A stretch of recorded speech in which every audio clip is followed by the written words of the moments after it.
এ পৃথিবীর যে সমস্ত জালেমদের তালিকা বের হয় মাঝে মাঝে, তার ভেতরে যেটা পালিয়ে গেছে এটার নাম আছে। 850 বছর আগে লক্ষণ সেন পালিয়েছিল, আর 850 বছর পরে পালিয়েছে এইটা। এতদিনের ভেতরে পৃথিবীর ইতিহাস কেউ ক্ষমতা ছেড়ে পালিয়েছে আমরা শুনি নাই, কোনো জায়গায় পড়ি নাই, কিন্তু এই যে নিজে দেখলাম। এই পালিয়ে যাওয়ার পর থেকে চট করে ঢুকে পড়বো এই আশা অনেকে ব্যক্ত করছে যে আমি কাছাকাছি আছি, চট করে ঢুকে পড়বো। আপনি বাস্তবতা টের পাচ্ছেন? পালিয়ে যাওয়া ইমাম যদি মসজিদে ঢুকলে এই অবস্থা হয়, আজকে ঢাকা রণক্ষেত্র হয়েছিল বায়তুল মুকাররম। যারা এর সাথে জড়িত, এই সন্ত্রাসী কর্মকাণ্ডের সাথে নিরীহ মুসল্লিদের যারা পিটিয়েছে, প্রত্যেকের আমরা শাস্তি দাবি করছি। ভণ্ডামি করার জায়গা পান না, নামাজ পড়াতে এসেছে জোর করি, মনে হচ্ছে ওর পেছনে নামাজ পড়তে মানুষ লালায়িত হয়ে আছে। যেই দিন এই জালেমাকে কওমি জননী উপাধি দিয়েছিল এই শয়তানটা, সেই দিন থেকে কওমি মাদ্রাসার আলেমদের মন থেকে এই আলেম নামে জালেম উঠে গেছে। জেলখানায় ওর নামে বদদোয়া হতো। এই রুহুল আমিন যে লোকটা, বাবা ভালো ছিল, আল্লাহর ওলি নিঃসন্দেহে, মাওলানা শামসুল হক ফরিদপুরি, আল্লাহ তাকে হায়াতে তার জিন্দেগির গুনাহগুলো যেন মাফ করে জান্নাতের সুউচ্চ মাকাম দান করে। কিন্তু তার কাছ থেকে কি পয়দা হয়েছে? নির্ভেজাল টাটকা একটা শয়তান, আলেম নামে কলঙ্ক, আলেমদের নাম বলতেও ঘৃণা করে লোকটা। সাপোর্ট দিত এই জালেমকে, আর কাজ পায়নি, নৌকা মার্কা নিয়ে দাঁড়িয়েছে। যদি কুকুর মার্কা নিয়ে দাঁড়াতেন তাও ভালো হতো। ইয়াজিদ যেমন গালি হয়ে গেছে এই পৃথিবীতে, আমার মনে হয় যে জালেম পালিয়েছে, ওর নামও এই পৃথিবীতে একটা গালি হয়ে যাবে ইনশাআল্লাহ। কত মানুষের চোখের পানি হা শব্দ লেগে আছে। জেলখানার বিভিন্ন তালা থেকে রাতের গভীরে যখন তাহাজ্জুদ পড়তে উঠতাম, এই যে বিডিআর ছাড়া আপনাদের এই কুড়িগ্রাম, লালমনিরহাট, পঞ্চগড়, এই সমস্ত জায়গার বহু বিডিআর এখনো জেল খাটতেছে বিনা কারণে, কিচ্ছু জানে না। একজন মুরব্বীকে দেখতে পেয়েছিলাম, বলছে হামজা ভাই আমার আর 1 মাস পরে চাকরি শেষ হয়ে যেত, অথচ আজ 13-14 বছর আমি জেলে আছি, কিচ্ছু জানি না, আল্লাহর কসম। রাতের গভীরে যখন নামাজে দাঁড়িয়ে দেখতাম এই লোকটা আহ শব্দ করে, এমন একটা আবেগ নিয়ে শব্দ বলতো, এটা আরো সে চলে গেছে। শুধু এই বিডিআরদের চোখের পানি না, 13টা অপরাধ করেছেন এই 15.5 বছরে, যেটা মাপ পাওয়ার মতো না। সব চাইতে জঘন্য অপরাধে আয়না ঘর বানানো, এর চাইতে জঘন্য অপরাধে পৃথিবীতে আর নেই। জীবিত মানুষকে এভাবে মানুষ কষ্ট দিতে পারে। আমার মনে হয় দেশের 18 কোটি মানুষ যদি আপনাকে মাফ করে দেয়, ব্যারিস্টার আরমানের বউ জীবনও মাফ করবে না। ইয়াজিদ এই শব্দটা কি খারাপ? অনেক সুন্দর না, কিন্তু সে জালেম হওয়ার কারণে তার নামটাকে আল্লাহ গালি বানিয়ে দিয়েছে। এই কুড়িগ্রামে কোন হিন্দুকে যদি বলেন ভাই ছেলে হয়েছে 5,000 টাকা দেব, ইয়াজিদ রাখে কি নাম, অথচ নামটা কি খারাপ বলেন? এর মতো এত সুন্দর নাম যদি গালি হয়ে যায় জুলুম করার কারণে, আপনার নাম যতই সুন্দরী হোক, আপনার নামটাও গালি হবে 1 আর 2। আবু জেহেলের যে বাড়ি আপনারা দেখতে পান কাবা শরীফের পাশে, এর চাইতে দামি জায়গা কি আর আছে দুনিয়ায়? কাবার পাশে শুধু জালেমের বসবাস ছিল ওই জায়গায়। ওখান থেকে দুর্বিসন্ধি করতো নবীর বিরুদ্ধে, ইসলামের বিরুদ্ধে, সাহাবীদের বিরুদ্ধে। এ কারণে আবু জেহেলের বাড়ি এখন ইন্টারন্যাশনাল পায়খানা। কথা বলেন না কেন? আজ বাংলাদেশ সহ বিশ্বে যারা জালেম আবু জেহেলের মতো, কারণ জালেমদের বসবাসের জায়গাগুলো অভিশপ্ত, আল্লাহর গজবের জায়গা এগুলো। যারা এখানে হজ করতে গেছে, হাজী সাহেব, একটা জায়গা আছে মুজদালিফার রাতে, যেখান থেকে মানুষ পার হয়, কিছুটা জায়গা একটু দৌড়ানো লাগে, কারণ এটা গজবের জায়গা। আবু সাহেলের বাড়ি থেকে যেহেতু দুর্বিসন্ধি হতো নবীর বিরুদ্ধে, ইসলামের বিরুদ্ধে, আল্লাহর বিরুদ্ধে, এই জন্য আল্লাহ এমন শাস্তি দিয়েছে কিয়ামত পর্যন্ত এটা ইন্টারন্যাশনাল পায়খানা। এ বাংলাদেশের সেই ঘরে বসে বসে যে যত নম্বর হোক 32, 34, 35 নাম্বার, এই জায়গাগুলোতে যারা এদেশের ইসলাম নিয়ে আলেমদেরকে নিয়ে দুর্বিসন্ধি করতেন, এই বাড়িটাও আমরা ইন্টারন্যাশনাল পায়খানা দেখতে চাচ্ছি। সারা বিশ্বের মানুষ আসবে যেন ওই জায়গায় কাজ করে শান্তি পায়, মানুষ যেন বোঝে যে এখানেও এক আবু জেহেল ছিল। আবু জেহেল নয় তো কি? অনেকে মনে করে উনি হজ করেছে হাজী সাহেব। আরে ভাই, হজ করেছে বাংলাদেশ থেকে যে, আর আবু জেহেল কাবা শরীফের সভাপতি ছিল। সুতরাং আপনারা কি কে বলবেন আমি জানি না, আমার দাবি এইটাই, এবং বহু আলেম এই মতই দিয়েছে যে এই যে বিভিন্ন নম্বর আলা বাড়ি যেগুলো 32, 33, 34, 35, 36 নাম্বার আলা বাড়ি নেই, যত নাম্বার বাড়ি আছে জালেমদের আস্তানা যেগুলো যেগুলো ইসলামের দুর্বিসন্ধি করতো বসে বসে আলেমদের বিরুদ্ধে, জায়গাগুলো সব জাদুঘর বানান না আবু জেহেলের মতো টয়লেট বানান। আমি কাবা শরীফ ধরাচ্ছিলাম উপর দিয়ে, জায়গা পাইনি নিচ দিয়ে, হঠাৎ শেষ করে 7 পাক মারার পর আমার অবস্থা খারাপ। আমি ওই আবু জেহেলের যে বাড়ির পাশে, আমি জানতাম না যে ওটা ওর বাড়ি, ওখানে যেয়ে দেখছি আমার পেটে ব্যথা করছে। এক পুলিশকে ডাক দিয়ে বললাম, ভাই এতক্ষণ তো আমি ভালোই ছিলাম, এখন আমার পেটে ব্যথা করছে।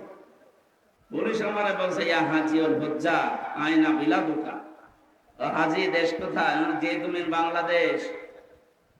বাংলাদেশ থেকে এসেছি। আমারে বলছে, আপনি জানেন না এটা কোন জায়গা? না তো। আবু জেহেলের বাড়ি। আপনি এখনো পায়খানা না করে দাঁড়িয়েছেন, তাড়াতাড়ি যান। আমি কাজ করে দেখি আমার পেটের ব্যথা ভালো হয়ে গেছে। আমার মনে হয় এদেশেও যাদের পেটে ব্যথা উঠবে, এই জালেমদের এই সমস্ত আস্তানাতে গিয়ে টয়লেট করলে পেটের ব্যথা ভালো হয়ে যাবে। জায়গাগুলো সব গজবের জায়গা। এদেশে তো দেখতে পেয়েছি আগস্টের 5 তারিখের পর থেকে আলেমদের যত আস্তানা ছিল জালেমদের, এদেশে প্রায় জালেমের আস্তানায় ভাঙা শেষ। এই এলাকায় মনে হয় এখনো শুরু হয়নি। আমার কুষ্টিয়ায় যে 2টা ছিল, ইট খুলে নিয়ে চলে গেছে, এমনকি টয়লেটের প্যান তাও খুলে নিয়ে চলে গেছে। ওইটাও রাখবো না। জালেমদের প্রতি আল্লাহরও রাগ, আর আল্লাহর বান্দাদের তো রাগ আছে। সুতরাং যে লোকটার লাখ লজ্জা নেই, কোন লজ্জায় আপনি আসলেন সেই গোপালী থেকে আবার এই নামাজ পড়াতে ঢাকার বুকে? পিটিয়ে মেরে ফেলিনি মানুষ, তাই তো ভালো। আজ 15 জনের উপরে আহত। যে অবস্থার সৃষ্টি হয়েছে, 24 ঘন্টা সময় দিয়েছে আলেমরা যে ওকে গ্রেফতার করে ডিম দেওয়া হোক, কোনো অসুবিধা নেই। আমার রিমান্ডে 10 দিন নিয়ে ডিম দেয়নি, আমারে দেখিয়েছিল যে এই যে আমরা এইটা দেই।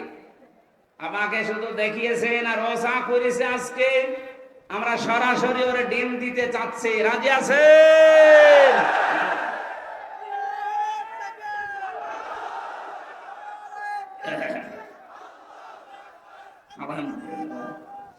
না, জালেমদের আর কোনো ছাড় নেই।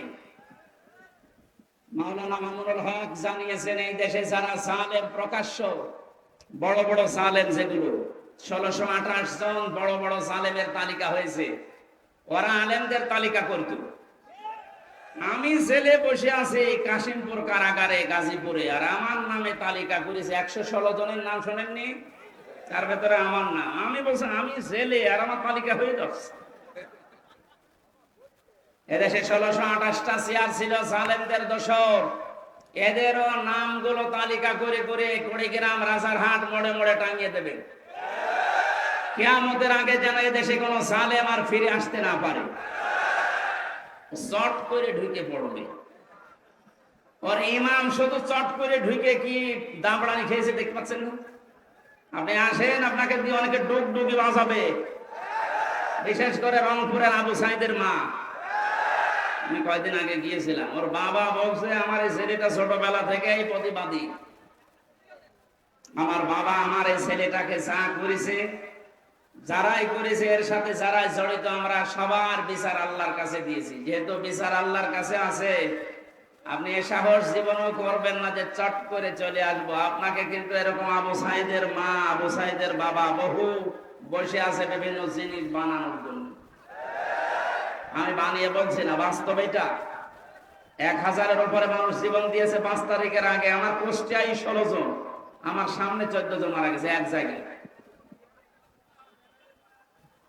যে সমস্ত পুলিশ অফিসারদের কথা মতো নিম্নের যে পুলিশ কনস্টেবল যারা অফিসার যারা এই কাজ করেছিলেন তওবা করবে, আর যারা এই বড় বড় এই গরু ঠাকুর গুলো, এদের কোনো মাফ নেই।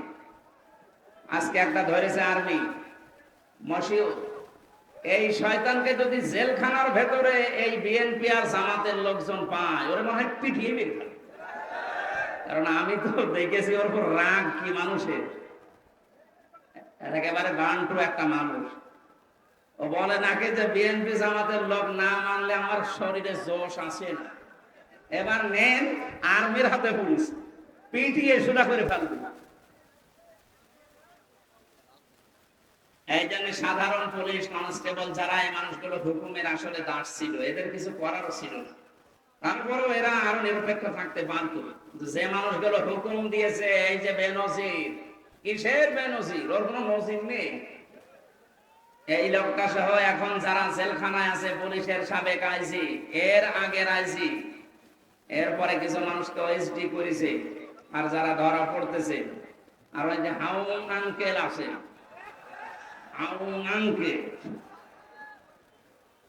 এইগুলো সহ যেন আমার তালিকা আজকে আমি দেখলাম দুপুর বেলা 180 জনের একটা তালিকা করেছে। এই জালেমদের বড় বড় দোসর যারা প্রশাসনে ছিল, একটাকেও এদেশের মানুষ ক্ষমা করবে না।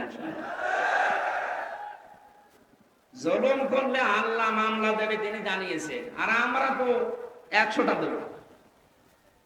আমার ধরার পরে পড়েছিল যা যা বলতে বলছে, এগুলো যদি না বলেন 50টা মামলা দেব। আমার মামলা কয়েকদিন আগে সব খারিজ হয়ে গেছে, সব খারিজ হয়ে গেছে, কোনো মামলা আর নেই। বেকসুর খালাস। যে জজ ছিল, জজ আমারে মামলার এইটা নথি দেখে বলছে কি দেখে বিচার করব, এর ভেতরে কোনো মাল নেই, যা একেবারে 100 ভাগ খালাস করে দিয়েছে। আমি বলতে গেলাম যে আদালত, আমার এই মামলা তো 3 বছর আপনার হাতে ছিল, তখন তো আপনি বলেন যে কোনো মাল নেই, এখন হঠাৎ করে বলছেন কোনো মাল নেই, কি দিয়ে বিচার করবো? মানে এটাই বলতো যে হুজুর আমার হাত বাঁধা ছিল। কি ছিল? এখন আমার হাত খোলা আছে, আমি এখন ওপেন, এখন আমি ন্যায় বিচার করতে পারবো বা করতে পারছি। আমরা চাই 1628টা চেয়ারের দেশে মেন চেয়ার আছে, প্রত্যেকটা চেয়ার যেন এই জজের মতো হাত খোলা থাকে, এদের মতো এভাবে হাত খোলা থাকবে। কথা বলেন ঠিক কিনা? আজকে যিনি ওসি এসেছেন ওনারও এখন হাত খোলা, আগে হাত বাঁধা ছিল, এখন তো হাত খোলা আছে। কিয়ামতের আগে যেন এরকম হাতগুলো আর কেউ বেঁধে দিতে না পারে।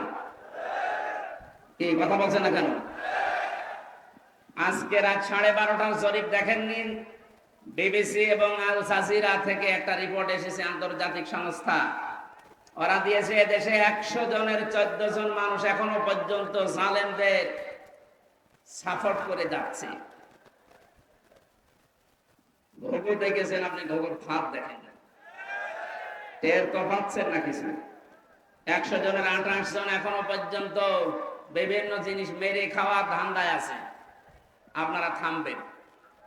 100 জনের 58 জন মানুষ দেশে এখন চাচ্ছে যে ইসলাম দেশে রাষ্ট্রীয় ভাবে কায়েম হোক। এটা তো আমি বানালাম নাকি? আপনি আল জাজিরা নিয়ে আসেন, রাত 12:30টায় রিপোর্ট বের হয়েছিল। আমার কালকে ছিল ফরিদপুর, তার আগের দিন চট্টগ্রাম। এই আসার সময় গাড়িতে দেখতে দেখতে আসছিলাম ইন্টারনেট থেকে, আন্তর্জাতিক খবরগুলো কি আসে দেখি। বাংলাদেশ দিয়ে একটা রিপোর্ট তারা বের করছে। এখন দেশের অবস্থা এই, 58 জন মানুষ চাচ্ছে দেশে ইসলাম কায়েম হোক, ইসলামের হাতে দেশটা যাক। 28 জন মানুষ চাচ্ছে না আমাদের হাতে দিন। আর 14 জন মানুষ এখনো পর্যন্ত জালেমদের দোসর এবং তাদের সাফাই গেয়ে যাচ্ছে। সাফাই যে গাছে দেখতে পাচ্ছেন না, মাঝে মাঝে video call audio call open করে দেয়। আপা ঘাবড়াবেন না, আপনি ঘাবড়ালে আমরা নরম হয়ে যাই, তোরে নরম বানানো হবে। এ জেলার দুইজনকে কিভাবে পিটিয়েছে দেখতে পাচ্ছেন না? আমার কুষ্টিয়ার একজনকে এভাবে পিটানোর পরে তার ছেলে দিয়েছে, আমার বাবাকে ওরা কুকুরের মতো পিটিয়েছে। কি সুন্দর স্ট্যাটাস দেখেছে যে আমার বাবাকে ওরা কুকুরের মতো পিটিয়েছে। এখন নিচে বলবেন সুবহানাল্লাহ না আলহামদুলিল্লাহ। জালেমদের প্রতি কারো মায়া নেই, আল্লাহরও মায়া নেই, রাসূলের মায়া নেই, কারণ এরা সবার শত্রু। জালেমরা তার নিজেরও শত্রু, জালেমরা তার নিজেদের শত্রু। কিয়ামতে জালেমরা তার এই আঙ্গুল পর্যন্ত কামড়াতে থাকবে, চিবিয়ে খেয়ে ফেলবে। সূরা ফুরকানের ভেতরে আছে। এই জন্য জুলুম যারা করেছেন, আপনার দুনিয়া শেষ, আখেরাত তো শেষ আগে। আমরা এই ময়দানে এসেছি দল মত জাতি বর্ণ ধর্ম নির্বিশেষে দেশটাকে স্বাধীন করার জন্য। যেমন কোন দল ছিল না। বাংলাদেশ জামাতে ইসলামের কেন্দ্রীয় আমির ডাক্তার শফিকুর রহমান কয়েকদিন আগে ঘোষণা দিয়েছেন, এই দেশ স্বাধীন করার জন্য যারা জীবন দিয়ে গেল, এখনো 2700 মানুষ হাসপাতালে বেঁধে কাতরাচ্ছে। এরা কোন দলের মানুষ না, এরা এই দেশের সম্পদ। এরা কি কোন দলের মানুষ? সবগুলো দেশের সম্পদ। এরা জাতির শ্রেষ্ঠ সন্তান। যদি মুক্তিযোদ্ধা বলতে হয় এদেরকে বলা যায়। মুক্তিযোদ্ধা যেগুলো আছে, আমার মনে হয় এগুলোর ভাতা বন্ধ করে দিয়ে ওই ভাতা এখন এই 2700 মানুষকে দেওয়া দরকার। না করেই তুমি আন্দাজে